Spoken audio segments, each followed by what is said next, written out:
Good to see you. Thanks for joining us on the show tonight. I'm Yemi Adebayo. There's a lot to talk about tonight, but let's tell you the big one. The Federal Ministry of Youth and Sports, led by Sondidare, has dissolved the boards of 31 sports federations and constituted caretaker committees. So that sets the tone for the show tonight. It's going to dominate our thoughts, and we're going to spend a large amount of time to look at all the issues surrounding all of that. 31 of those sports federation boards dissolved, caretaker committees set up.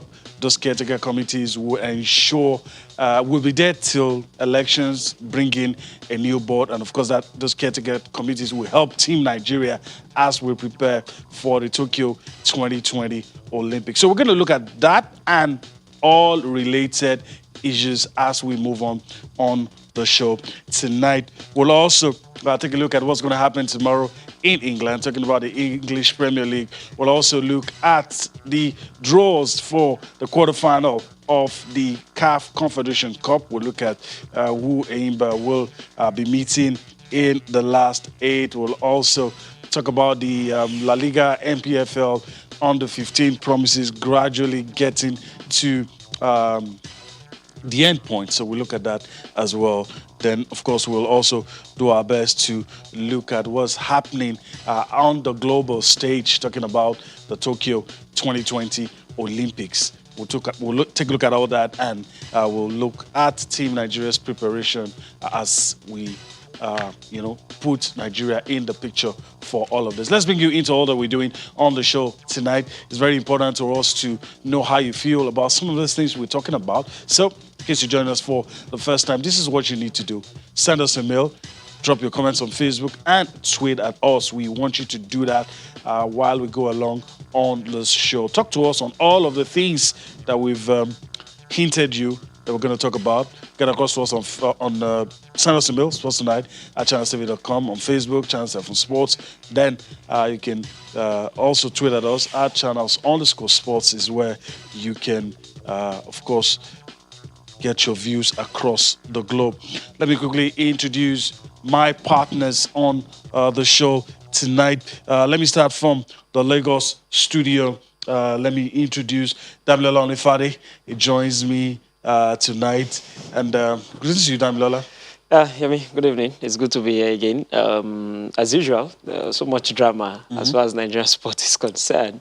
This started maybe about 24 hours ago when we had the issue with the athletics, 2 different communiques coming from the ministry and with just when you're grappling thoughts, with that, and then you're still dealing with that, and then suddenly, yea and behold, we discovered that even the board, whether it's the 2 factions now, none really is existing anymore, but the caretaker committee will have to take over for all the sporting federations, really. All right, so that's a prelude. Damilola is going to talk about that in detail. But let's set the tone properly for the show. Let's just tell you, 84 days to the Olympics. Officially, from where we stand, 84 days. The Olympics will hold this year, 2020 Olympics, to be held in 2021. That's a confirmation for you, 84 days. All right, so let's go to the issue at hand.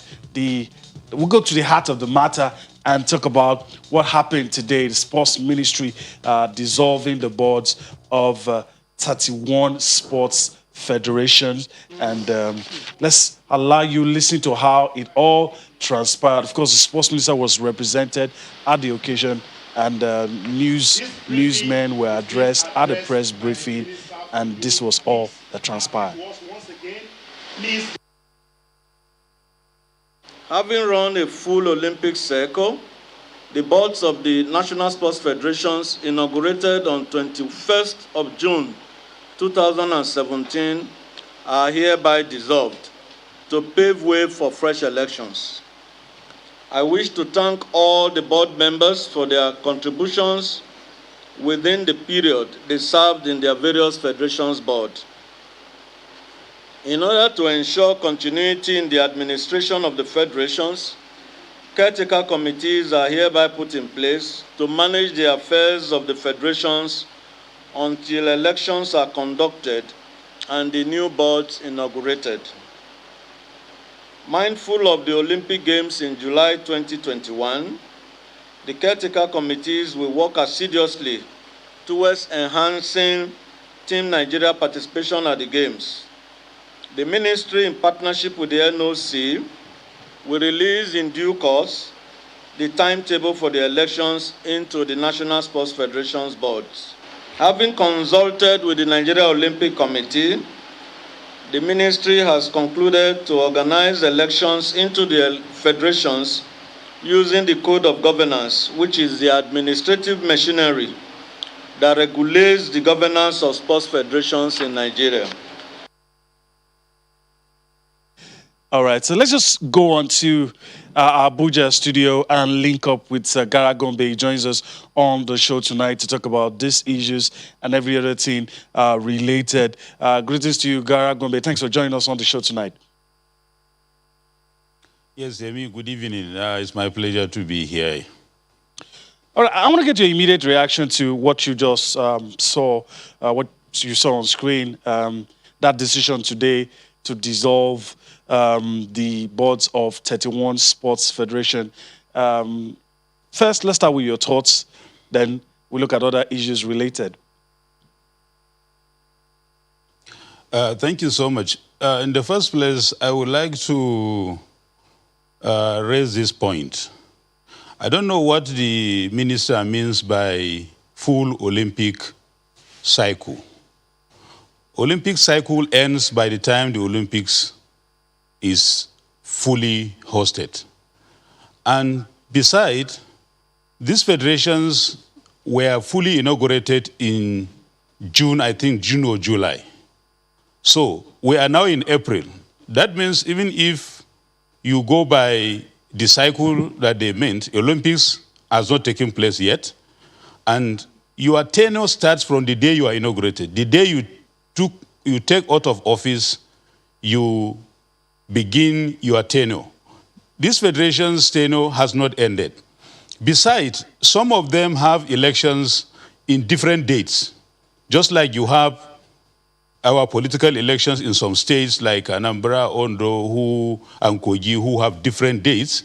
You cannot just come and put them on the same pedestal with all other states who have elections on the same date. So you are cutting the lives, the mandatory lives of these federations by some few months. So even if it is a day, that in itself is an illegality. Now, let's look at the code of governance which the ministry or the minister is relying upon. The code of governance was just an instrument that was developed as a kind of a major stopgap or to close the gap between the transition of these federations before their own elections. And this code of governance was developed to allow the federations to go and develop their statutes and constitutions. The code of governance cannot take precedence over the constitution. The code of governance ceases to exist the day the constitutions of these federations come to be. Okay. And these federations, in every status and the constitution that they have, they send those constitutions or the statutes approved by their international bodies, which are all members of the Olympic movement and the members of the this in IOC. In those statutes and constitutions, they have provisions for transition from one administration to another, how to conduct their elections, how the subsisting boards can give way for elections to take place. All these things are there. Okay. So how can we just get off with impunity early morning with all the crises in this country, in the sports, the little remnants of benefits or rather that keeps us together, sports, and somebody to just say in an Olympic year or just few months to Olympics and dissolve them completely. That is really, really wrong. Okay. And is unacceptable. Now, all right, the same code of governance was defeated in court because when the AFN, the Athletics Federation of Nigeria, led by Engineer Gusau, went to court with the ministry and the minister, Federal High Court, they now went to appeal court. If you can allow me defeated them on the if you can same allow Court me of Governance. Okay, yeah, I like everything you have said. Yes, Yemi. I have other people with me, and I want to also let them say one or two things, and I'll come back to you as well. You have raised issues that all of us need to look at, and I thank you very much for that. Alfred Okoligbe joins us as well on the show tonight. Greetings to you, Alfred. It's a very interesting day. A lot has happened already. But Alfred, I want to quickly get your thoughts, your immediate reaction. What came to your mind when that decision was taken?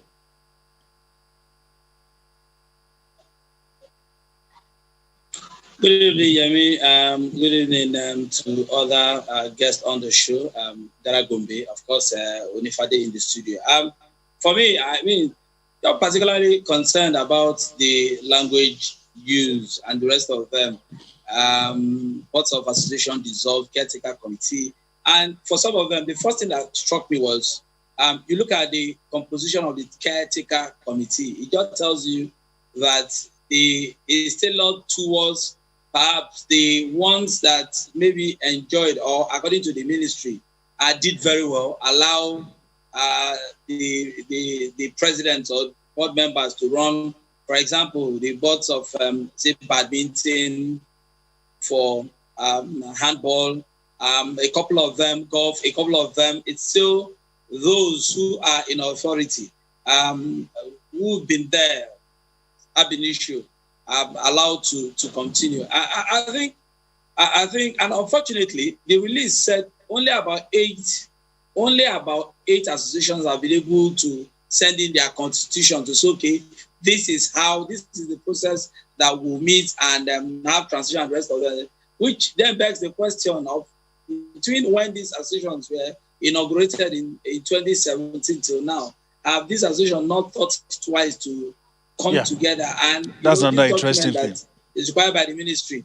Keep that so that we make reference to them each time there's an election. But I think if you understand, and the premise for which the ministry proceeded was that according to the Olympic Charter, say 4 years. For 4 years, we have to have new administrations. And for the life of me, you can say that the argument of the associations running beyond 4 years is valid, because if it is 4 year cycle, that means another set of people are due to come in. And if they are not in yet, as this association, have they started the process of having an election or to come back to this? So those are on both ends. You say, okay, maybe they didn't just study it enough. The associations didn't do well by just keeping quiet. 4 years elapsing.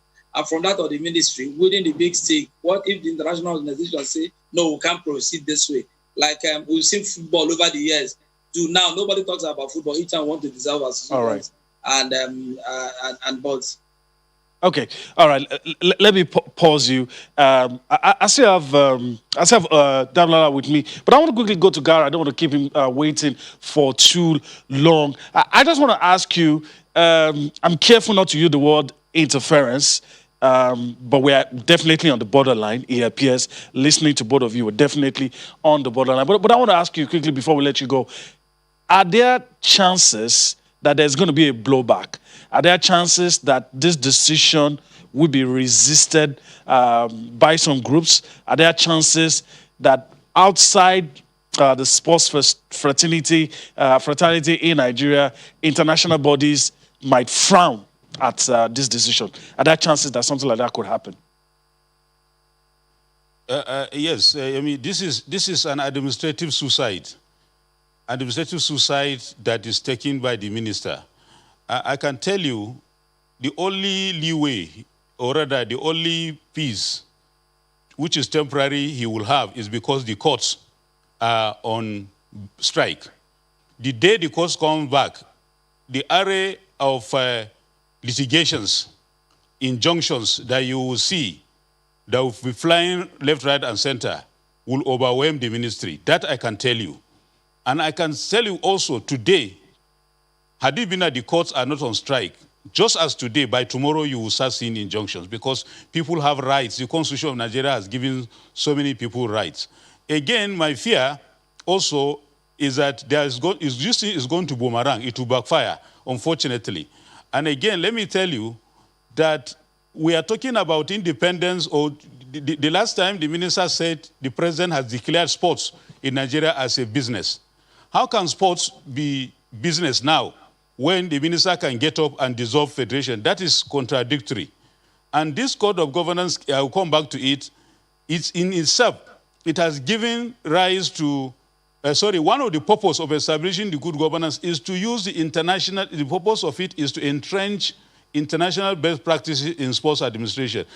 So the code of governance, they are now contradicting themselves if really they rely on it. So and again, there are so many federations now that leading to the Olympics that have been discussing possibility of sponsorship of their athletes, of their federation before the Olympics. Now with this thing happening, no corporate organization, no sponsor, because the corporate world believe in transparency, accountability, and best practice. Now with this one, there's nothing like best practice. Okay. And that has always been the fear of sponsors and investors, that somebody will just get up one day and dissolve federations. We need the independence of these federations. And the ministry, in fact, has no business even in managing these federations. Allow them to give them their independence. Let them go and run their federation the way they are. Just run them like Red Cross, run them like this Rotary and rest of it. Lastly, I am so disappointed in the Nigerian Olympic Committee. I'm so disappointed. The opening charter of Nigerian Olympic Committee says that it should be an independent private organization. But the Nigerian Olympic Committee has always been hiding in the boys' quarters of the Ministry of Sports all the time, over years. That's why till today they don't have their own office. They are still hanging in the stadium, in one corner of the stadium under the ministry. And they cannot take decisions. They are not supposed to support and endorse this kind of arbitrariness, this kind of decision by the sports ministry. It's just unfortunate it happens, and this is going to take us a very long time to get out of it. All right. That's a very good place to leave it. Gara Gombe, I want to thank you for your contributions on the show tonight. Hopefully we get to do this some other time. Thank you. All right.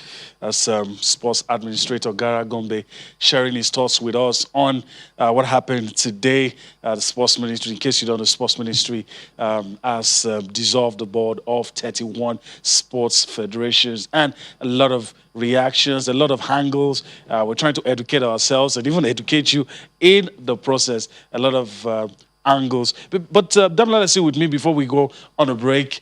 Gara Gombe has said a lot. Alfred has said, there's a part of what Alfred said, the silence from the federations affected. Up until now, we didn't hear anything. Then the sports ministry does this. If there were going to be elections, if there were this, if there's going to be some sort of tragedy, everybody kept quiet, didn't hear anything. Now this comes.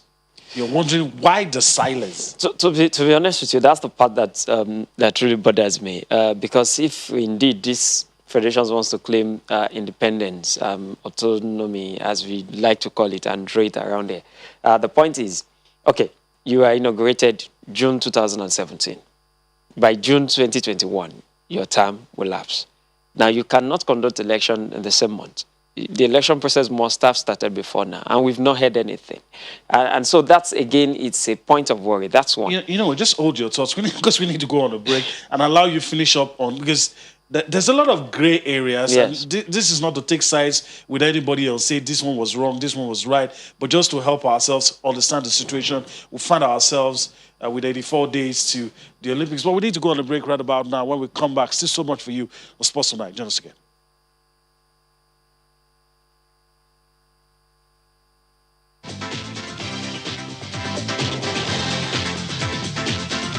All right, welcome back. I have Alfred Okuligbe and Damlola Onifade with me, and we're discussing about the biggest piece of news, of course, from today, the dissolving of 31 Sports Federation by the Sports Ministry led by Sunday Dare. Let me quickly ask you, I know you were trying to say one or two things the other, but I want you to tie this to what you're about to say before we go to Alfred. Ask Gara Gombe if there are any chances, no matter how little, of a blowback, either internally or externally. And you made a valid point by raising the issue that some of these federation heads are still in those caretaker committees, so they probably not even wouldn't be any just disgruntled person. Yeah, I mean, not even just part of the caretaker committee. Some of the presidents or chairman, as it's are also the chairman of the caretaker committee, except for a few here and there. And of course, one also And have they'll to be there till the see, elections. they are the ones that will conduct the election. Now, the question we need to start asking is that we are now the caretaker committee chairman, Yes. and you are due, and you are entitled to a second term. Which can you nobody can contest? deny you. Okay. Yeah. Can you contest? Because You now, still- as a caretaker committee chairman, you're supposed to plan the election process. Can you Yes. contest, or is there a proviso that you will have to resign this position now to contest again? Because That those are needs the to be things clearly that stated. to be clearly stated. Because what in you've the whole just said process. is conflict of interest. That's it. Because if I lead the caretaker committee and I'm contesting and you are also contesting, it becomes messy. That makes it tilts it in my favor to some extent. So those are the things we need to look at. But also one of the arguments in defense of this decision is the time is short. We need to follow the rules, and some of these familiar faces are in those positions because we have. If that is the case, then the ministry should have done this much earlier. They can help Team Then Nigeria. the ministry should have done this much earlier. Because I'm one of the opinion that yes, even if these federations are absolutely autonomous of the ministry still has a supervisory role Yes. over them.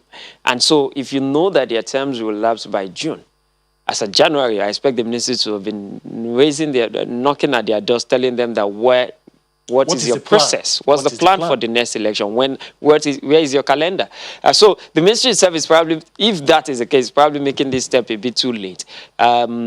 And I think that's where the real issue for me is. Just like you mentioned the other time, there are lots of gray hairs, and it's a case of if you really want to split the blame, there is enough to go around. To go around. Yeah, I agree with you. There's enough to go around. All right, so there's no victim villain in this situation. Everybody has a share of the blame. But Alfred, let me come to you. I'm particularly worried about Team Nigeria. As if the situation wasn't bad before this. Now you have this unnecessary drama. For those who are in support, they will say it's house cleaning and it is necessary so that we don't run foul of international best practice. Some will say that. Some will say it's a bit abrupt. So you could argue for both sides and at some point get confused anyway. But Team Nigeria is what concerns me. How do you think this will affect Team Nigeria? Let me just calm your nerves. There are no dramas. This is just same of the same. It's nothing has changed. It's all motion. I can assure you that there's no movement in all of this. But if you look at this association, the way a lot of the chairmen were returned, for me, about 80-90% of them are still keeping their positions. Nothing has changed, except for like AFM, for example, where the leadership tussle somehow legally, Gusso is still laying claim and the rest of them. This is like pulling the rug under his feet. And Olumide George has, according to the ministry, is been dissolved. And Olumide George, who is heading one end of the AFN, is still running the show. So if you look at the other institutions, they still have.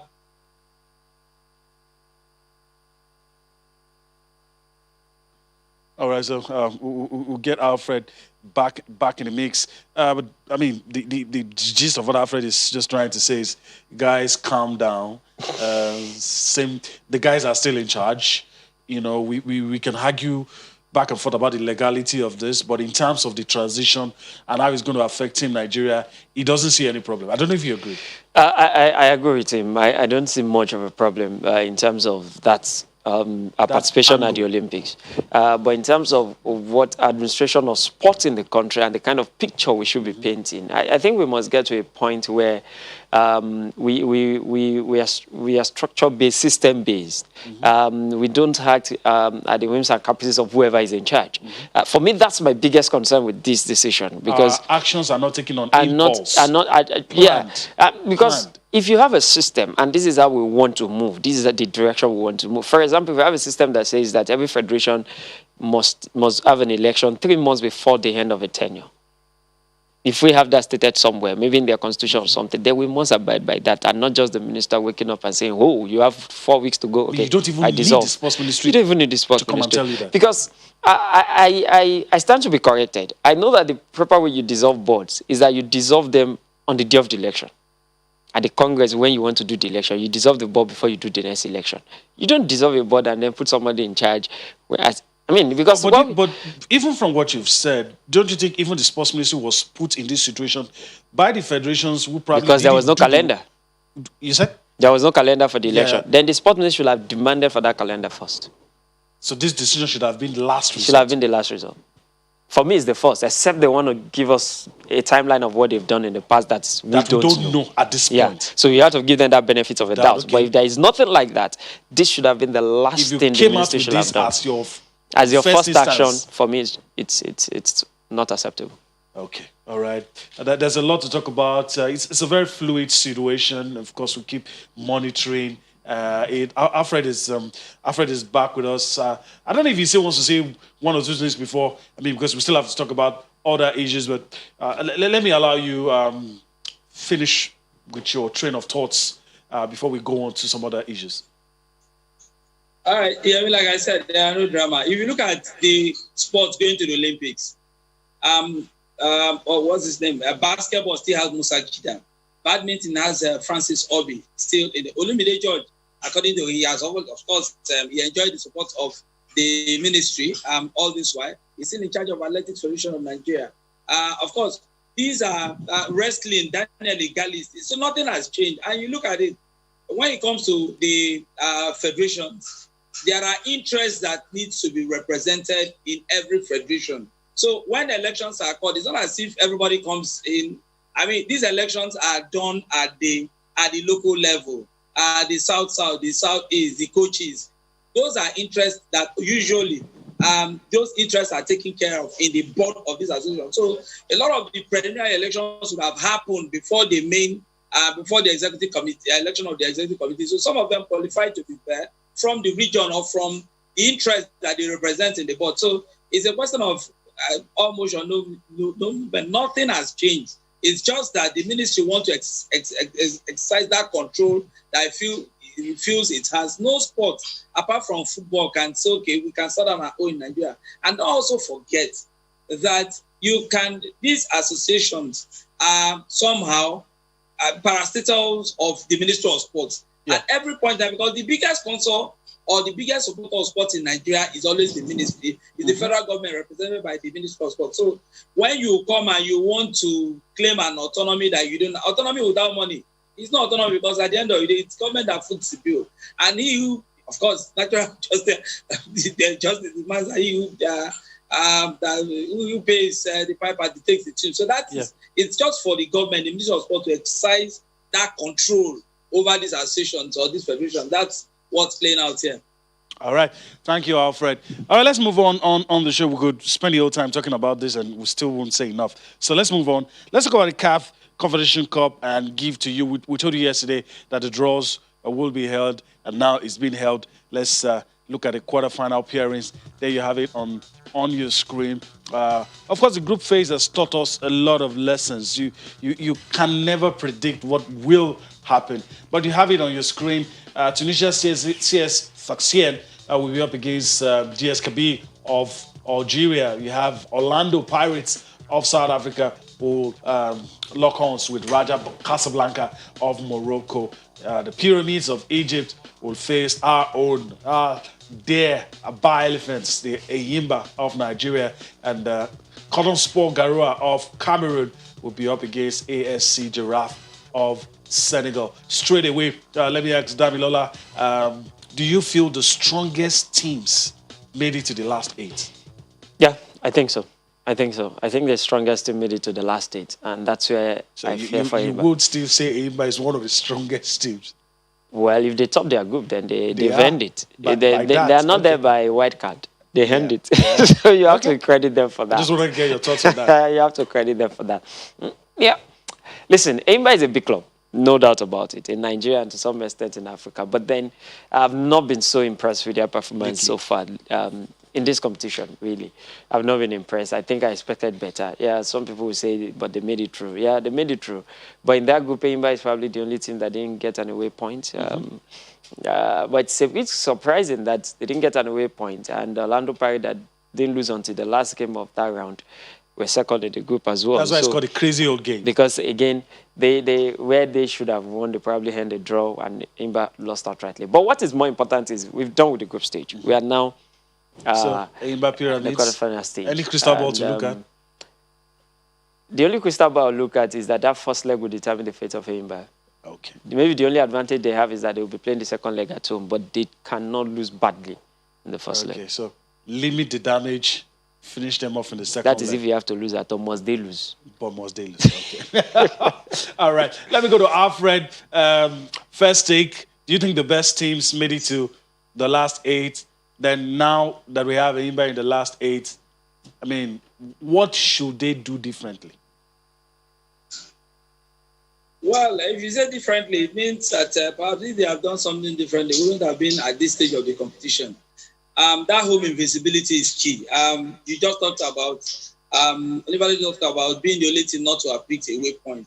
I mean, it's key. They said, it said that defense win you championship. If you're solid at home, I mean, you can only do. I mean, out there, there's no guarantee what you get at the end of the day. So that home invisibility is key. I saw the game in Aba live because I was in Aba, and they kept believing until late in that game. It wasn't going their way earlier on, but they kept believing. So for me, it is key that they play the first leg away. That's the benefit of finishing in the top of a group. So that's an advantage. Like you said, leaving the damage playing against Pyramid. Interestingly, if they progress beyond this stage and Pirates to progress, they will meet Pirates again in the semi-final because the path to the final has been created. So they have their work cut out. Pirates themselves, they like the millionaires of Egyptian football, hired well. But I mean, did I say Pirates? I mean Pyramid. Okay. Well, but one thing I think anybody should just realize is that the Pyramids team can't be beaten. We recall that the late Ifeanyi George, when Pyramids played Rangers in the competition last year, the late Ifeanyi George did get a fantastic goal against Pyramids in Egypt. So they can be beaten at home. And that is something that you play up in their mind. Probably they missed a couple of players. Their versatile player and captain wasn't part of. In fact, he was sitting beside me at the stands, and he wasn't a happy man going to do that. So they would have strengthened before this. So Enyimba have it all to do. Okay. Leaving the damage away, and that home invisibility is key for them to make it to the last ball. All right, so let's leave it at that. Let's take a step down and talk about the NPFL La Liga under-15 promises. Let's show you what happened in the semis and also what you're going to see in the final. MFM and Katsina United, after regulation time, no goal, and Katsina United won 4-2 on penalties. They're through to the finals, and Warri Wolves, Aqua United, Warri Wolves were able to edge it. Just a lone goal scored in the 20th minute by Okiki, and of course that takes them to the final. So on the strength of the results in the semis, we now have two teams that will be playing in the final. Katsina United will be up against Warri Wolves, and sometimes I want to remind people that it's not the NPFL, it's the NPFL La Liga under-15 promises, but it's exciting all the same. So let's move on. Let's quickly touch base with the Nigeria National League set to resume tomorrow. Let's take a look at the fixtures, March day 12. I want to run through this quickly and see how, if we can use the remaining time to talk about the English Premier League.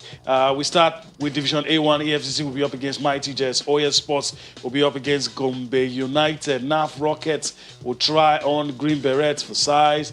El Kanemi Warriors will take on FC Taraba. All of that in Division A1. We go to Division B1. Oshi United will take on Nilayo FC. Stationary Stores will take on Calabar Rovers. Go Round will take on Giant Brilliants. Delta Force will take on Newi United. Also, you have Dynamite Force will take on Vandreza. Vandreza are back We told you about that yesterday. Everybody's happy to have Vandresa back. Shooting Stars been doing well of late. Will be up against Ekiti United. All of those matches in Division B1. We'll go to Division B2 quickly. Apex Crane will take on Godowski. We have Julius Atete will be up against Bielsa United. Crown FC will take on Abia Comets. You have the next one, Bendel Insurance will take on Gateway United. These two teams used to be in the top flight a couple of years ago. Remo Stars will take on FC1 Rocket. I love that name, FC1 Rocket. Joy Comet will also square off against Oli Arrows. Oli Arrows, what a name.